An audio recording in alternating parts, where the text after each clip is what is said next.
ഇറങ്ങേണ്ടി വന്നു. ഒട്ടുമിക്ക തെന്നിന്ത്യൻ താരങ്ങളുടെയും ചവിട്ടുപടി എന്ന് കണക്കാക്കപ്പെടുന്ന ദ സ്റ്റാർ മേക്കർ സത്യനാഥിൻ്റെ ആക്ടിംഗ് സ്കൂളിൽ പരിശീലനം ആരംഭിച്ചു. എന്നാൽ ശിഷ്യൻ്റെ കഴിവിൽ അത്ര തൃപ്തനായിരുന്നില്ല ഗുരു. തുടക്കകാലം പല ചിത്രങ്ങളും അദ്ദേഹത്തെ തുണച്ചില്ലെങ്കിലും ഇന്ത്യ ഒന്നടങ്കം അദ്ദേഹത്തെ ഓർത്തുവെക്കാൻ ഒരൊറ്റ ചിത്രം മതി, ബാഹുബലി. എന്നാൽ ഇന്ന് അദ്ദേഹത്തിൻ്റെ പേര് ബാഹുബലിയും കടന്ന് സഞ്ചരിച്ചു കഴിഞ്ഞു. ഉപ്പാലപതി, വെങ്കിട, സൂര്യനാരായണ, പ്രഭാസ് രാജു എന്ന നമ്മുടെയൊക്കെ റിബൽ സ്റ്റാർ പ്രഭാസ് 2002 ഈശ്വർ എന്ന ചിത്രത്തിലൂടെ വെള്ളിത്തിരയിലേക്ക് വന്ന അദ്ദേഹത്തിൻ്റെ പല ചിത്രങ്ങളും ഫ്ലോപ്പുകളായിരുന്നു. എന്നാൽ വർഷം, ചന്ദ്രപതി, ബില്ല, മിസ്റ്റർ പെർഫെക്റ്റ്, മിർച്ചി തുടങ്ങി ഒരുപടി ചിത്രങ്ങൾ അദ്ദേഹത്തിന് ഹിറ്റുകളും ബ്ലോക്ക് ബസ്റ്ററുകളും സമ്മാനിച്ചു. ശേഷം വന്ന ബാഹുബലി ഇൻഡസ്ട്രി ഹിറ്റാവുകയും ചെയ്തു.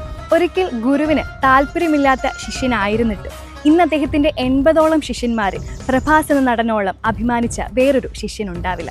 കാരണം അത്രത്തോളം ഉണ്ട് അദ്ദേഹം ഉണ്ടാക്കിയ